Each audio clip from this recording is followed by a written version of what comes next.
આજે આપણા જે ગેસ્ટ છે એ તમારા બિઝનેસને આગળ વધારવામાં કાં તો પછી ડામાડોલ ચાલતા બિઝનેસને હેન્ડલ કરવામાં ખૂબ જ હેલ્પ કરી શકે છે.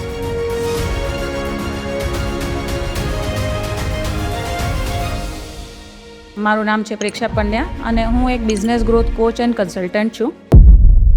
દરેક બિઝનેસ તો એક ગ્રોથ હોવો જોઈએ, તો ગ્રોથને આપણે કેવી રીતના સમજી શકીએ વધારે કે ગ્રોથ કોને કહેવાય? ગ્રોથ કરવું એટલે તમારી ટીમને પણ ડેવલપ કરવી, તમારી પ્રોડક્ટને પણ ડેવલપ કરવી, તમારી બ્રાન્ચીસ વધારવી. HR તો આમ એવું કહેવામાં આવે ખાલી હાયરિંગનું એમનું કામ છે કે સેલરી ટાઈમ પર થવી જોઈએ. એઝ એ એમ્પ્લોય લોકો એવું વિચારતા હોય છે, તો શું એટલું જ કામ છે HRનું? HR એવું છે કે એ જનરલ ઇલેક્ટ્રિક્સ બનાવી શકે છે, એ મોટા ટાઇકોન્સ બનાવી શકે છે, એ અદાણીને અંબાણી બનાવી શકે છે. ઓકે. અને HR જો નહીં હોય તો સડનલી વન ડે મોર્નિંગ આખું બોડી સ્ટીફ થઈ ગયું અને સ્વેલિંગ થઈ ગયું કે હું મુવમેન્ટ જ ના કરી શકું ને તબિયત ઘણી ખરાબ રહી. પણ ભગવાનની દયાથી મન મક્કમ રાખીને હું ઊભી થઈ છું પાછી અને મે 2024થી ફરી મેં પાછું બિઝનેસ કન્સલ્ટિંગનું મારું કામકાજ શરૂ કર્યું છે. તમે આજથી 10 વર્ષ જૂના ડેટા કાઢો કે નેક્સ્ટ 100 વર્ષના ડેટા કાઢો, તમારી પાસે ખબર છે કે સૂર્ય કેટલા વાગે ઉગશે ને કેટલા વાગે આથમશે, કેમ કે એનું ફિક્સ ડિસિપ્લિન છે. એવું સૂર્ય જેવું ડિસિપ્લિન કે ઉઠવાનું જ છે, કરવાનું જ છે, દોડવાનું જ છે. વાદળા આવશે, ગ્રહણ આવશે, પણ હિંમત નથી હારવાની અને આગળ જ વધવાનું. હેલો દોસ્તો, હું છું આપનો હોસ્ટ દોસ્ત મિહિર અધ્યારુ અને આપ સૌનું સ્વાગત છે મિહિર્સ માઇક પોડકાસ્ટમાં. આજે હું ફરીથી હાજર છું એક એક્સાઇટિંગ એપિસોડ સાથે. આ એપિસોડ ખૂબ ખાસ રહેવાનો છે કારણ કે આજે આપણા જે ગેસ્ટ છે એ તમારા બિઝનેસને આગળ વધારવામાં કાં તો પછી ડામાડોલ ચાલતા બિઝનેસને હેન્ડલ કરવામાં ખૂબ જ હેલ્પ કરી શકે છે. અને લાસ્ટમાં એક સરપ્રાઈઝ છે, તો એન્ડ સુધી આ પોડકાસ્ટ જોજો. લાસ્ટમાં તમારા માટે ખાસ સરપ્રાઈઝ રહેવાની છે. તો આપણે વેલકમ કરીશું આજે આપણા ગેસ્ટને. સો પ્રેક્ષા, આપનું સ્વાગત છે આજના મારા ખાસ એપિસોડમાં. તો તમારા વિશે હું થોડું જાણવા માંગીશ કે તમે શું કામ કરી રહ્યા છો અત્યારે અને કેવી રીતના કરી રહ્યા છો એ કામ. Thank you Mihir. મારું નામ છે પ્રેક્ષા પંડ્યા અને હું એક business growth coach and consultant છું. મને ઇન્ડસ્ટ્રીનો 20 વર્ષનો અનુભવ રહેલો છે, પણ અત્યારે હવે હું નાના જે બિઝનેસ ઓનર્સ છે, જે MSME ઓનર્સ છે, એમના બિઝનેસને ગ્રોથ કરવામાં અને પ્રોફેશનલી મેનેજ કરવામાં હેલ્પ કરી રહી છું.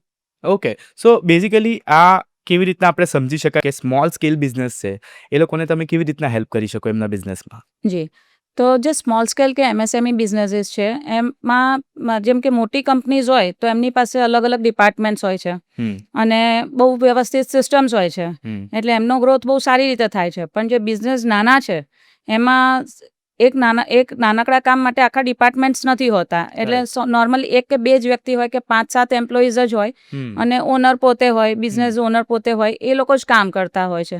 તો એમના ઉપર કામનું બર્ડન ખૂબ વધારે હોય છે અને સિસ્ટમ્સ નથી હોતી અને ક્લેરિટી નથી હોતી, એટલે એ લોકો આખી ઉલઝનમાં ફસાઈ જતા હોય છે કે ગ્રોથ તો કરવો છે પણ એમને ક્લેરિટી જ નથી કે હવે આમાં હું આગળ કેવી રીતે વધીશ. રાઈટ. ડેઈલીના રોજના એક્ઝિક્યુશનમાં જ એ લોકો ફસાઈને રહી જાય છે. તો ત્યાં આગળ હું એમને સિસ્ટમ્સને ક્લેરિટીમાં હેલ્પ કરું છું. ઓકે. સો એક બહુ જ ઇન્ટરેસ્ટિંગ વસ્તુ છે જે મારે તમને પૂછવી હતી. તમે બિઝનેસને લગતા કામ વર્ષોથી કરી રહ્યા છો, આપણે એમને પછી વાત કરીશું, પણ એના પહેલાં ખાસ ગ્રોથ. દરેક બિઝનેસ તો એક ગ્રોથ હોવો જોઈએ, તો ગ્રોથને આપણે કેવી રીતના એને આપણે સમજી શકીએ વધારે કે ગ્રોથ કોને કહેવાય? બિઝનેસને ગ્રોથ થવો. ઓકે, તો ગ્રોથ થવું એટલે કે સમજો કે બિઝનેસ છે, તો આજે તમારો બિઝનેસ સમજો કે 10 લાખ ઉપર થયો, તમે ફાઇનાન્શિયલ યર ક્લોઝિંગ કર્યું, 10 લાખનો તમારો બિઝનેસ થયો. નેક્સ્ટ ફાઇનાન્શિયલ યરમાં તમારું ક્લોઝિંગ કેટલું થશે? જો 10 લાખનું તમે 12 લાખ કે 13 લાખ જ કર્યું તો તમારો ગ્રોથ કેટલો થયો? હાર્ડલી 2-30%. યસ. તો તમારું એટલું તો તમે તમારી ટીમને ઇન્ક્રીમેન્ટ્સ આપશો, સામે એટલું ઇન્ફ્લેશન વધ્યું છે, તો ખરેખર તો તમારો બિઝનેસ ગ્રોથ હાર્ડલી 5-7% જ થયો છે. રાઈટ. તો તમારો ગ્રોથ થયો જ નથી. એના માટે તમે જો પ્રોપર ક્લેરિટી સાથે તમારા બિઝનેસના ગોલ નક્કી કરીને કે તમારું ફોકસ એરિયા શું છે એના ઉપર વર્ક કરીને તમે સિસ્ટમેટિકલી કામ કરો છો તો ડેફિનેટલી તમારો બિઝનેસ બહુ સારી રીતે ગ્રો કરશે. અને મારા બિલીફ પ્રમાણે તો બિઝનેસ મિનિમમ 50%થી 100% ગ્રો થવો જ જોઈએ. Okay. So growth equals to money, કે જ્યારે બિઝનેસમાં આપણે પૈસા વધારે કમાઈએ, ફોર એક્ઝામ્પલ તમે સમજાયું કે 10 લાખ આજે કમાયા, નેક્સ્ટ યરમાં હું 12 લાખ કે 13 લાખ 15 લાખ, તો એના પર બેઝ આપણે ગણી શકાય કે ખાલી ફાઇનાન્શિયલ પર જ કે ગ્રોથ થયો બિઝનેસનો?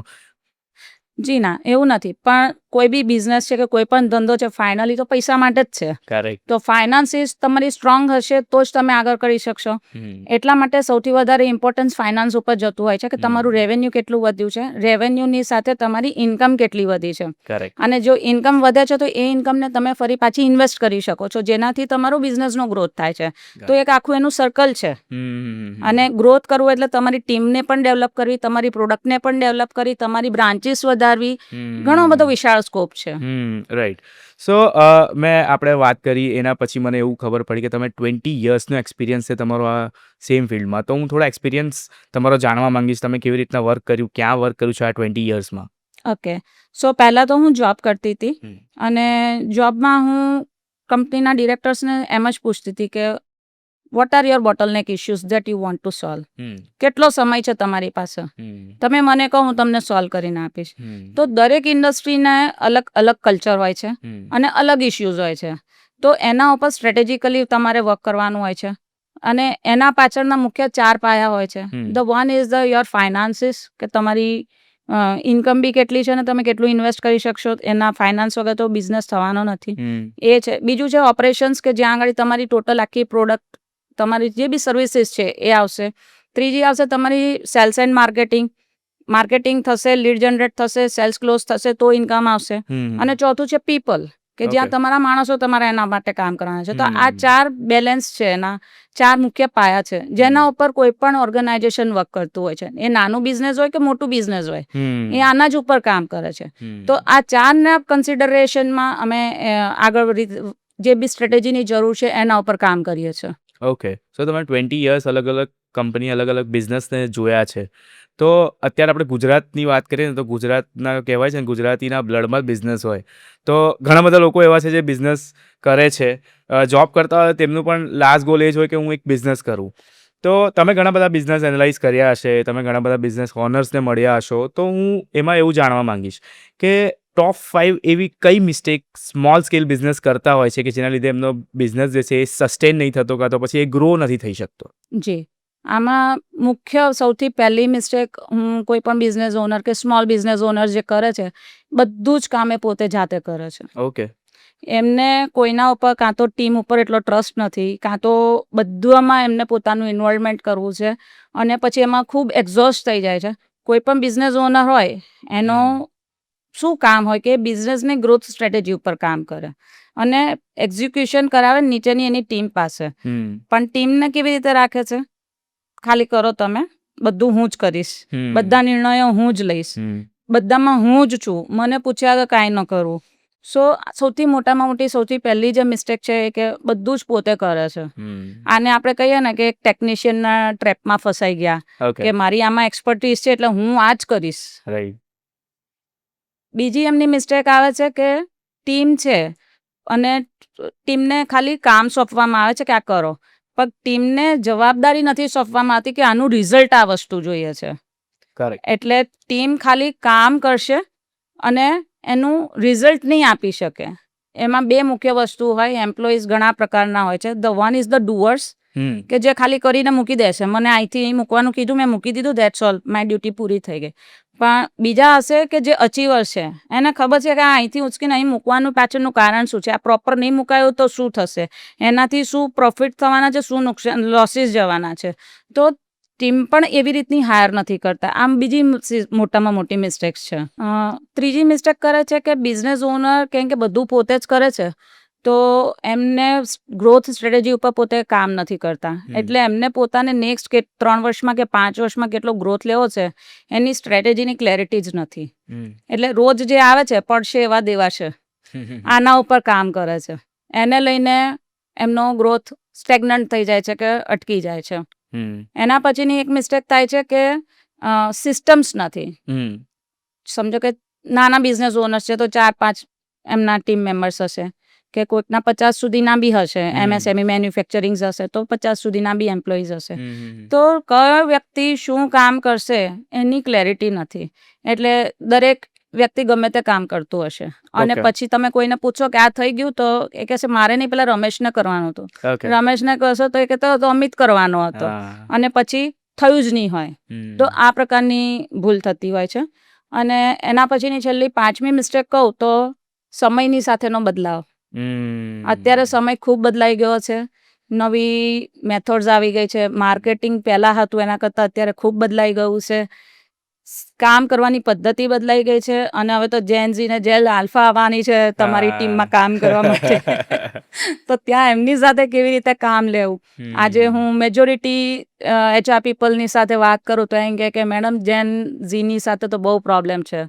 એ કામ કરતા જ નથી કે ટકતા જ નથી અને આગળ જનરેશન બીજી છે તો એમને સાથે લઈને કામ કરવું એ બહુ ડિફિકલ્ટ છે. એટલે સમયની સાથે બદલાવ લાવવો ખૂબ જરૂરી છે.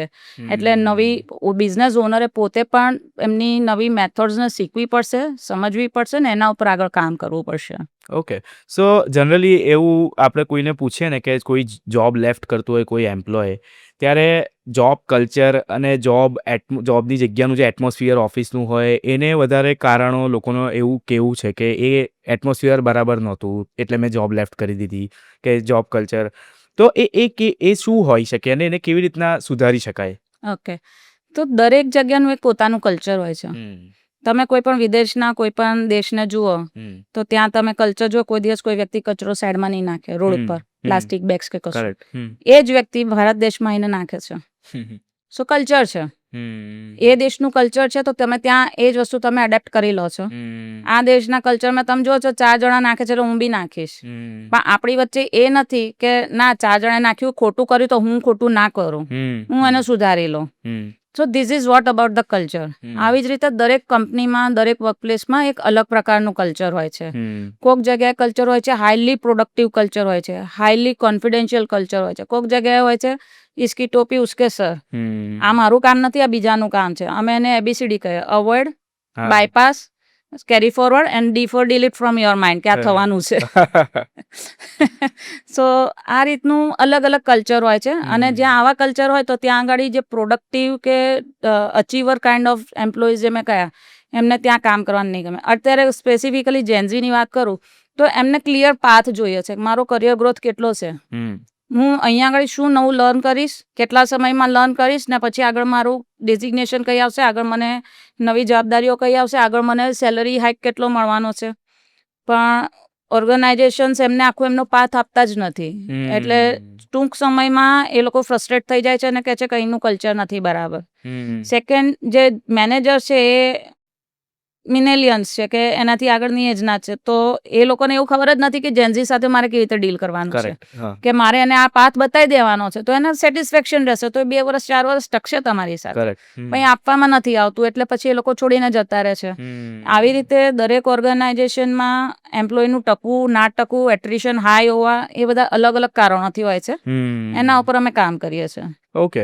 સો તમે જે કામ કર્યું અત્યાર સુધી એને HRમાં આઈ થિંક કન્સિડર કરી શકાય છે કે એવું કંઈક છે કે HRનું કામ બિલકુલ અલગ ને તમારું કામ બિલકુલ અલગ થાય છે? It is a part of HR as well as HR એવું નથી કે કોઈ એક ડિપાર્ટમેન્ટનું કામ છે.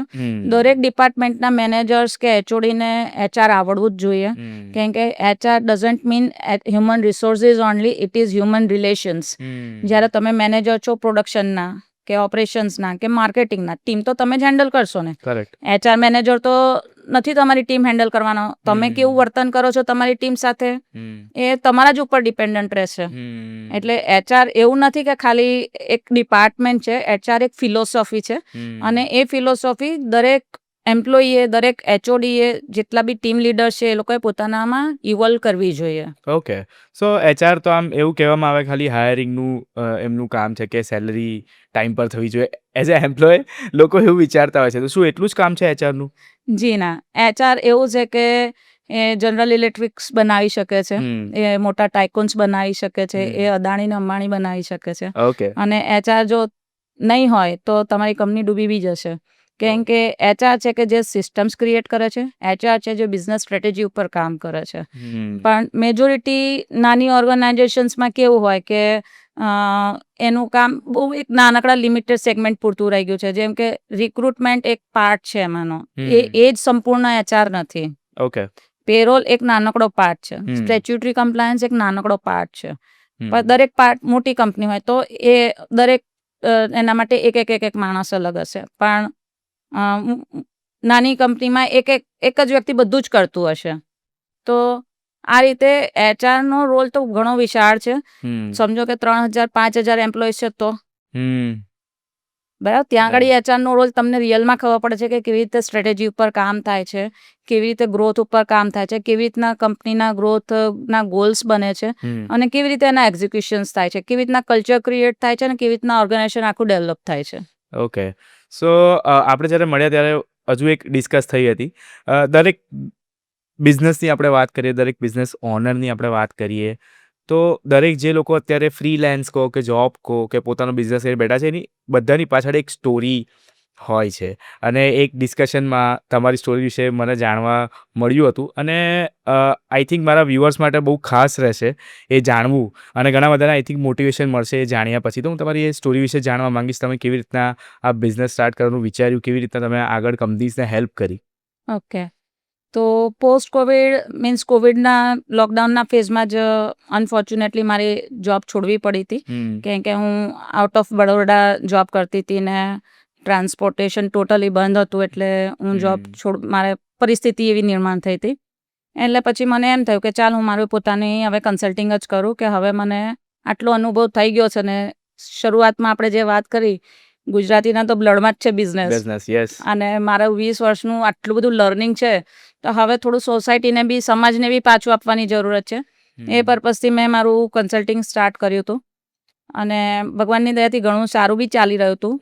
પણ અનફોર્ચ્યુનેટલી વળી પાછું 2023માં મને સેકન્ડ વેવ તો નહીં પણ મારી પોતાની તબિયત ખરાબ થઈ ગઈ હતી અને પછી મતલબ આઈ એમ અ કાઇન્ડ ઓફ પર્સન કે હું પહેલેથી વર્કઆઉટ્સ કરતી હતી. હું 2013થી વિપશ્યના મેડિટેશન કરું છું, એટલે માઇન્ડ બોડી સોલ જે કહેવાય ત્રણેય બેલેન્સમાં રહીને એકદમ હેલ્ધી. મને છેલ્લે તાવ આવ્યો તો 2004માં. એ પછી મને હજુ સુધી તાવ પણ નથી આવ્યો. શરદી ખાંસી બીમારી શું કહેવાય મને ખબર નથી. અને સડનલી વન ડે મોર્નિંગ આખું બોડી સ્ટીફ થઈ ગયું અને સ્વેલિંગ થઈ ગયું કે હું મુવમેન્ટ જ ના કરી શકું. અને પછી ખબર જ ના પડી કે શું થઈ રહ્યું છે. ને તબિયત ઘણી ખરાબ રહી. રિપોર્ટ્સ બધા નોર્મલ આવતા હતા. કોઈક ને કોઈક મેડિસિન એની સાઇડ ઇફેક્ટ્સ આવવાની ચાલુ થઈને in all this things April 2024 સુધી હું કામ નહોતી કરી શકી. પણ ભગવાનની દયાથી મન મક્કમ રાખીને હું ઊભી થઈ છું પાછી, અને મે 2024થી ફરી મેં પાછું બિઝનેસ કન્સલ્ટિંગનું મારું કામકાજ શરૂ કર્યું છે અને બિઝનેસ ઓનર્સને હું મારી સર્વિસીસ આપી રહી છું કે જેનાથી એમનો ગ્રોથ થાય. ઓકે. એક એક્ઝામ્પલ તમારા કોઈ ક્લાયન્ટનું જે અત્યારે તમે જેમને ગ્રોથ કરવામાં હેલ્પ કરી છે એનું હું જાણવા માંગીશ. હા, તો મારી જે તબિયત થોડી ખરાબ રહેતી હતી એ દરમિયાનમાં મારે કોઈ ડૉક્ટરનું કન્સલ્ટેશન લેવું પડ્યું હતું અને મીનવાઇલ થોડું ઇન્ટરેક્શન થયું કે હું આ રીતનું કામકાજ કરું છું, તો એમને મેં મારી કન્સલ્ટિંગ સર્વિસીસ આ દરમિયાનમાં આપેલી. અને ભગવાનની દયાથી જ્યારે ફાઇનાન્શિયલ યર ક્લોઝિંગનું અત્યારે થયું ત્યારે એમનો મેસેજ આવ્યો કે એમનો બિઝનેસ 1 યરની અંદર 300% વધ્યો છે. એટલે કે 3 ગણો થયો છે with the same manpower. એમને નવા એમ્પ્લોઈઝ નથી લેવા પડ્યા બિઝનેસ ગ્રો કરવા માટે. અને એમનું જે વર્કનું જે સ્ટ્રેસ હતું પહેલાં કરતાં એ ઘણું ઓછું થઈ ગયું છે. એટલે વર્ક સ્ટ્રેસ ઓછું થયું, બિઝનેસ ઘણો સારો ચાલી રહ્યો હતો, એટલે માઇન્ડ એમનું એટલું રિલેક્સ થયું કે એમને મને ત્યાં સુધી કીધેલું ફોન ઉપર કે મારી પર્સનલ લાઈફમાં બી બહુ મને શાંતિ થઈ ગયેલી છે. ઓકે. હા, કેમ કે ખિસ્સું ગરમ રહે તો ઓબ્વિયસ છે. કરેક્ટ. ઓકે. સો બિઝનેસ કન્સલ્ટેશન કેવી રીતના થતું હોય છે નોર્મલી? કે વડોદરામાં આઈ થિંક મેં આ ફર્સ્ટ ટાઈમ સાંભળી રહ્યો છું. તો એ કેવી રીતના થતું હોય છે? કેવા બિઝનેસમેન્સ હોય કે જે આમ હેલ્પ લઈ શકે છે, કન્સલ્ટેશન લઈ શકે છે તમારા પાસે? જી, તો નોર્મલી જે બિઝનેસ ઓનર્સ છે એમને એવું જ લાગે છે કે મોટા બિઝનેસીસ છે કે મોટી કંપનીઝ છે તો બિઝનેસ કન્સલ્ટન્ટ્સ તો એમના માટે જ હોય. ઓકે. પણ એવું નથી. નાના બિઝનેસ ઓનર્સને બી જો પ્રોપર ગાઈડન્સ મળે તો એમનો ગ્રોથ લઈ જઈ શકે છે. જેમ કે બિલ ગેટ્સ બી નાના ગેરેજમાં જ ચાલુ કર્યું ને ટાઇકોન થયો છે. કરેક્ટ. સો પણ બિઝનેસની ગ્રોથ સ્ટ્રેટેજીસ ને પ્રોપર ગાઈડન્સ મળી જાય એમને તો એમની બી એટલી જ કેપેસિટી છે કે ગ્રો કરી શકે છે. ઓકે. એમને ખાલી એક ગાઈડન્સની જરૂર છે જે હું પ્રોવાઈડ કરું છું. અને મારી જે કામ કરવાની પદ્ધતિ છે એમાં હું એક તો બિઝનેસ ઓનર્સ માટે વર્કશોપ કરું છું. ઓકે. બિઝનેસ ગ્રોથ વર્કશોપ કરું છું કે જ્યાં 2 દિવસનો મારો વર્કશોપ હોય છે. એમાં એમને એ ટુ ઝેડ આખું એમનું બિઝનેસ અત્યારે કઈ જગ્યાએ છે એનું ઓડિટથી લઈને વર્કશોપમાંથી 2 દિવસ રહીને બહાર નીકળે એટલે એમને પાસે બ્લુપ્રિન્ટ રેડી હશે કે હવે મારે આજથી શું કામ કરવાનું છે. આખું એક્ઝિક્યુશન એ લોકો કરી શકે છે. ઓકે. તો એ તો બહુ નાનકડું જ છે કે એ લોકો અફોર્ડ કરી શકે છે. રાઈટ. અને જો તમે વર્કશોપ અટેન્ડ કરી લીધો પણ હવે કોઈક જગ્યાએ એવું લાગે છે કે એક્ઝિક્યુશનમાં ડિફિકલ્ટીઝ આવે છે કે ક્લેરિટી નથી આવી રહી તો એક્ઝિક્યુશન માટેની બી કન્સલ્ટિંગ આપણે આપીએ છીએ. ઓકે. સો વર્કશોપની તમે વાત કરી. સો એક વર્કશોપ માટે હવે તમારું નેક્સ્ટ વર્કશોપ જે છે એ ક્યારે છે? મારું નેક્સ્ટ વર્કશોપ અત્યારે હવે 5મી ને 6ઠી સપ્ટેમ્બરના રોજ છે, વડોદરામાં જ છે. ઓકે. હા. સો વડોદરામાં જે મારા વ્યુઅર્સ છે એમને હું ખાસ કહેવા માંગીશ કે જો તમે એક બિઝનેસ કરો છો, સ્મોલ હોય કે બિગ બિઝનેસ હોય તમારો, પણ તમારે આ વર્કશોપ ખૂબ જ કામનો રહેવાનો છે. તો આ વર્કશોપ ફરીથી એકવાર ડેટ જાણવા માંગીશ, કઈ ડેટથી છે? 5 અને 6 સપ્ટેમ્બર. ઓકે, 5 અને 6 સપ્ટેમ્બરે આપણા વડોદરામાં જ છે. સો જેને આવવું હોય મારા વ્યુઅર્સમાંથી તો એ કેવી રીતના આવી શકશે? મારો વોટ્સઅપ નંબર હું શેર કરી દઉં છું અને સાથે એક લિંક, રજિસ્ટ્રેશન લિંક પણ આપી દઉં છું. એના પરથી એ લોકો રજિસ્ટર કરી શકે છે. ઓકે, તો વોટ્સઅપ પર કોન્ટેક્ટ કરીને એ જી. બુક કરાવી શકે છે જી. વર્કશોપ માટે. ઓકે, સો વર્કશોપમાં શું નવું શીખવા મળશે? જે નવા બિઝનેસ કરી રહ્યા છે કે જે ઓલરેડી બિઝનેસ છે કરી રહ્યા છે, એ લોકો ગ્રો કરવા માંગે છે, એ લોકોને શું શીખવા મળશે? એ લોકોને શીખવા મળશે કે સમજો કે અત્યારે બધા જ છે કે જે માર્કેટિંગ કરી જ રહ્યા છે પણ લીડ જનરેટ નથી થતી અને લીડ જનરેટ થઈ તો એ સેલ્સમાં કન્વર્ટ નથી થતી કારણ કે લીડ પ્રોપર નથી આવી રહી. તો માર્કેટિંગ એન્ડ સેલ્સની આખી ગ્રોથ સ્ટ્રેટેજી આવી જશે એની અંદરમાં. ઓકે. એના સિવાય તમને નેક્સ્ટ 3 યર્સથી 5 યર્સ તમારે કેટલો ગ્રોથ કરવો છે. સમજો કે મેં એક્ઝામ્પલ આપ્યું કે આજે 10 લાખનું તમે ક્લોઝિંગ કર્યું તમારી ઇન્કમનું, તો નેક્સ્ટ 5 વર્ષ પછી બી તમે 10 લાખ પર જ ક્લોઝિંગ કરશો કે તમે એને વધારીશું? હા, 50, 60, 70 લાખ, 80 લાખ કે 100 કરોડ સુધી લઈ જઈ શકો. 5 વર્ષમાં તો 100 CR આ તમે આરામથી કરી શકો છો જો તમારી પાસે તમારી ગ્રોથ સ્ટ્રેટેજીસ છે. હા, તો તમારે કેટલો ગ્રો કરવો છે, એના માટે શું મેથોડોલોજી રહેશે, એના સાયન્ટિફિક મેથડ્સ છે, એના પરથી એમનું આખી ગ્રોથ સ્ટ્રેટેજી થશે. એમાં એમને ટોટલ ઓપરેશન્સ, એમની ટીમ હેન્ડલિંગ, અકાઉન્ટેબિલિટી, અલગ અલગ પ્રકારના જે બી ફોર્મેટ્સ છે એ બધું જ એમને એમાં મળશે. અને વર્કશોપ પૂરો થયા પછી એ સીધું એક્ઝિક્યુશન જ કરશે. અહીંયા ખાલી સલાહ નથી મળવાની. Okay. This is not a training program કે તમે અહીંથી અટેન્ડ કરી ગયા, તમને સારું લાગ્યું, બીજા દિવસે પછી ભૂલી જશો કે મારે શું કરવાનું હતું. ઓકે. પણ આ વર્કશોપ છે જ્યાં હું કહીશ અને તમે કરશો. સાથે બંને જણા કામ કરવાના છે. એમની પાસે આખી એમની બ્લુપ્રિન્ટ રેડી થઈ જશે એટલે નેક્સ્ટ ડે થી સીધું ઇમ્પ્લિમેન્ટેશન. વાવ. સો હું એવું કહેવા માંગીશ કે જે બિઝનેસ કરી રહ્યા છે એ લોકો અટેન્ડ કરી શકે છે, કે જે વિચારી રહ્યા છે કે હું બિઝનેસ સ્ટાર્ટ કરીશ એ લોકો પણ આ અટેન્ડ કરી શકે છે? ના, આ ઓનલી ને ઓનલી જે લોકો અત્યારે એકચ્યુઅલી બિઝનેસમાં છે, 2 વર્ષ કે ઉપરનો સમય થઈ ગયો છે એમના માટે જ છે. સો મોસ્ટલી બિઝનેસ જે કરતા હોય એમને પણ થોડા અમુક મિથ હોય છે, તો એ મિથ વિશે હું વાત કરવા માંગીશ કે શું મિથ નોર્મલી તમે જોયા છે જે બિઝનેસ કરે છે એ લોકોના માઇન્ડસેટ, કે શું જોયા છે તમે? સૌથી પહેલું માહિત કહું કોઈ પણ બિઝનેસમેનનું તો એક જ કે સેલ્સ. ઓકે. હા, સેલ્સ થશે તો બિઝનેસ ગ્રો કરશે. ઓકે. પણ સેલ્સ કરવા માટે તમારી પ્રોપર માર્કેટિંગ સ્ટ્રેટેજીસ જોશે. કેમ કે લીડ જ ખોટી આવી તો શું કરશો? સેલ્સ ક્લોઝ નથી થવાનું. સેલ્સ ક્લોઝિંગ માટેની બી સ્ટ્રેટેજી હોય છે તો જ તમારા સેલ્સ ક્લોઝ થશે. એટલે એવું નથી કે ખાલી સેલ્સથી જ તમારો બિઝનેસ ગ્રો કરશે, પણ સેલ્સ એન્ડ માર્કેટિંગની આખી સ્ટ્રેટેજી જોઈશે. ઓકે. સેકન્ડ માઇથ એવું છે કે બધું હું જાતે કરીશ તો જ સ્પીડમાં કામ થશે. પણ એ નાના શોર્ટ ટર્મ માટે ઇટ્સ ઓકે, પણ લોંગ ટર્મમાં તો પછી જો તમે ડેલી એક્ઝિક્યુશન જ કરતા રહેશો તો ગ્રોથ સ્ટ્રેટેજી ઉપર ક્યારે કામ કરશો? તો ગ્રોથ ક્યારે થશે? કરેક્ટ. એટલે આ એક બહુ મોટું માઇથ છે કે બધું હું જ જાતે કરીશ તો મારો ગ્રોથ થશે. એ શોર્ટ ટર્મમાં જ છે, લોંગ ટર્મ માટે એ યોગ્ય પદ્ધતિ નથી હોતી. ત્રીજું છે કે કન્સલ્ટિંગ ખાલી મોટી કંપનીઝ માટે જ હોય છે, પણ એવું નથી. નાના બિઝનેસ ઓનર્સ બી કન્સલ્ટિંગ લઈ શકે છે. એટલીસ્ટ ખાલી ગાઈડન્સ બી લઈ શકે છે. એમને પ્રોપર ગાઈડન્સ મળે તો એ આગળ એના પર ગ્રોથ ઉપર કામ કરી શકે છે. 2-4 વર્ષ પછી વધારે ગ્રો થાય પછી વધારે કન્સલ્ટિંગ કે એના ઉપર લઈ શકે છે. એવું નથી કે તમે એક વખત લઈ લીધું એટલે તમને લાઈફ ટાઈમ, પણ એ કોન્સ્ટન્ટ તમને જરૂરત છે તમારે પ્રોપર ગાઈડન્સની, કેમ કે સમયની સાથે બદલાવ આયા જ કરવાનો છે. કરેક્ટ. તો જો અત્યારે જે આપણે એવું વિચારીએ કે સ્મોલ સ્કેલ પર જે અત્યારે બિઝનેસ કરી રહ્યા છે, જે ઓબ્વિયસલી ગ્રો થવા માંગે છે, એમને તમે શું કહેવા માંગશો? એમને હું એવું કહેવા માંગીશ કે બધું જ પોતે કરવું એના કરતાં સ્ટ્રેટેજી ઉપર કામ કરવું. કેમ કે આ એક એવી છે કે લાઈક તમે નાના એન્ટરપ્રેન્યોર્સ જોયા હોય કે મતલબ લારી ચલાવે છે કે ફૂડની લારી કરી છે, બરાબર છે, એ આખી પેઢી નીકળી જશે, બીજી પેઢી બી એ જ કરશે, ત્રીજી પેઢી બી એ જ કરશે. તો એને આપણે કહીએ ને કે એની જે એસએમઈ સબ્જેક્ટ મેટર એક્સપર્ટીઝમાં જ ફસાઈને રહ્યા છે. પણ અત્યારનો MBA થયેલો જેનઝીનો સ્ટુડન્ટ શું કરે છે? એક નાનકડું એક્ઝામ્પલ આપું, વડોદરાનું સેવ ઉસળ બહુ ફેમસ છે. યસ. એક કારીગરને તમે 1 લાખ રૂપિયા આપ્યા અને એક MBA થયેલા જેનઝીને 1 લાખ રૂપિયા આપ્યા અને કહું કે આ જગ્યા ઉપર તમે તમારું સેવ ઉસળનો બિઝનેસ ચાલુ કરો. કારીગર બીજા જ દિવસથી લાગી જશે અને રોજના 20-25 હજાર કમાવાના ચાલુ કરી દેશે. પેલો જેનજી છે અત્યારે હજુ એના ઉપર સ્ટ્રેટેજી કરશે, આ કરશે, પેલું કરશે, સિસ્ટમ્સ બનાવશે, પેલું કરશે. 1 મહિનો નીકળી ગયો, 2 મહિના નીકળી ગયા, હજુ એને કામ ચાલુ નહીં કર્યું. આપણને બહારથી શું દેખાશે? પેલો તો કમાવા લાગ્યો ને આ જેનઝી જો હજુ આવી રીતે જ છે.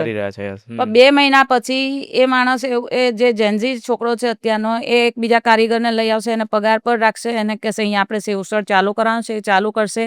1 મહિનાની એની ઇન્કમને લેશે. એનો જે પ્રોજેક્ટ રિપોર્ટ તૈયાર થયો છે એ લઈને ફાઇનાન્સર પાસે જશે, ફાઇનાન્સ લઈને આવશે અને 5 બ્રાન્ચ કરી દેશે.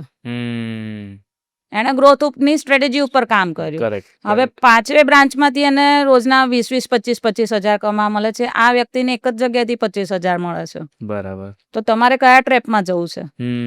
સબ્જેક્ટ મેટર એક્સપર્ટીઝના ટ્રેપમાં જવું છે કે બિઝનેસ ગ્રોથની સ્ટ્રેટેજીના ટ્રેપમાં જવું છે? Okay. This is how you can only make your business. So એવું પણ કહી શકાય કે આપણે બિઝનેસ કરતા હોય તો પેશન્સ બહુ જરૂરી છે કોઈ પણ બિઝનેસ ગ્રો કરવા માટે કે એક સર્ટન વે પર ચલાવવા માટે. તો એના વિશે તમારું શું કહેવું છે? ડેફિનેટલી કોઈ પણ બિઝનેસને ગ્રો થવામાં અને આગળ બનવામાં મિનિમમ 3 વર્ષનો સમય તો આપવો જ પડે. ઓકે. કેમ કે તમે જે બી કમાશો એ પાછું તમારા બિઝનેસમાં રીઇન્વેસ્ટ કરવું જ પડશે. અને ગમે એટલો મોટો બિઝનેસ હોય, આજે અદાણીને અને અંબાણીને બી રીઇન્વેસ્ટ કરવું જ પડે છે. કેમ કે અગેન જેટલું થયું એનાથી એને આગળ ગ્રો કરવું છે, જેટલું થયું એનાથી હજુ આગળ ગ્રો કરવું છે. કેમ કે growth is a constant factor. જો ગ્રોથ નથી ને એનો મતલબ ડેથ એન્ડ છે. બરાબર. રાઈટ. એટલે growth is a constant factor કે તમારે કરતા જ રહેવું પડશે. ઓકે. સો અમારી ઓડિયન્સને તમે શું કહેવા માંગશો જે નવો બિઝનેસ સ્ટાર્ટ કરવાનું વિચારી રહ્યા છે એમને તમે શું એક મેસેજ આપવા માંગશો? ઓકે, જેમને નવો બિઝનેસ સ્ટાર્ટ કરવો છે તો પહેલા પોતાની સ્ટ્રેન્થને જુઓ. કેમ કે બિઝનેસ એ ખાલી સબ્જેક્ટ એક્સપર્ટીઝ નથી પણ ઓવરઓલ કરેજ છે. ઓકે. કરેજ નથી તો તમે બિઝનેસ નહીં કરી શકો. બીજું છે કે તમને કરેજની સાથે જોઈશે ડિસિપ્લિન. ઓકે. કેવું ડિસિપ્લિન? સૂર્ય જેવું ડિસિપ્લિન. હા. તમે આજથી 10 વર્ષ જૂના ડેટા કાઢો કે નેક્સ્ટ 100 વર્ષના ડેટા કાઢો, તમારી પાસે ખબર છે કે સૂર્ય કેટલા વાગે ઉગશે ને કેટલા વાગે આથમશે. કેમ કે એનું ફિક્સ ડિસિપ્લિન છે. એવું સૂર્ય જેવું ડિસિપ્લિન કે ઉઠવાનું જ છે, કરવાનું જ છે, દોડવાનું જ છે. વાદળા આવશે, ગ્રહણ આવશે, પણ હિંમત નથી હારવાની અને આગળ જ વધવાનું છે. So thank you so much. તમે તમારો આટલો વેલ્યુએબલ ટાઈમ આપ્યો, વેલ્યુએબલ ફીડબેક્સ આપ્યા છે. આઈ નો ઘણા બધા જે બિઝનેસ કરી રહ્યા છે એમને ઘણું બધું નોલેજ મળી જશે. અને વાત કરું વર્કશોપની તો 5મી અને 6ઠ્ઠી સપ્ટેમ્બરે વર્કશોપ છે. તો મારા વડોદરાના વાલા જે પણ બિઝનેસમેન છે કે જેઓ સ્ટ્રગલ લાગી રહ્યું હોય કે બિઝનેસ અટકી રહ્યો હોય કે વધારે ગ્રોથ કરવા માંગતા હોય તો આ વર્કશોપને જરૂરથી અટેન્ડ કરજો. હું પણ આવીશ વર્કશોપ અટેન્ડ કરવા. ચોક્કસ મિહિરભાઈ, મોસ્ટ વેલકમ. ઓકે. સો આજનો આ પોડકાસ્ટ હું અહીંયા જ સમાપ્ત કરું છું. આઈ નો આ પોડકાસ્ટ તમને ઘણું બધું નોલેજ મળ્યું હશે અને વધારે નોલેજ માટે તમે અમને વર્કશોપ અટેન્ડ કરી શકો છો. નેક્સ્ટ પોડકાસ્ટમાં ફરીથી મળીશું નવા સબ્જેક્ટ સાથે. ત્યાં સુધી ચેનલને સબસ્ક્રાઈબ કરવાનું ભૂલશો નહીં. મળીશું નેક્સ્ટ પોડકાસ્ટમાં. બાય.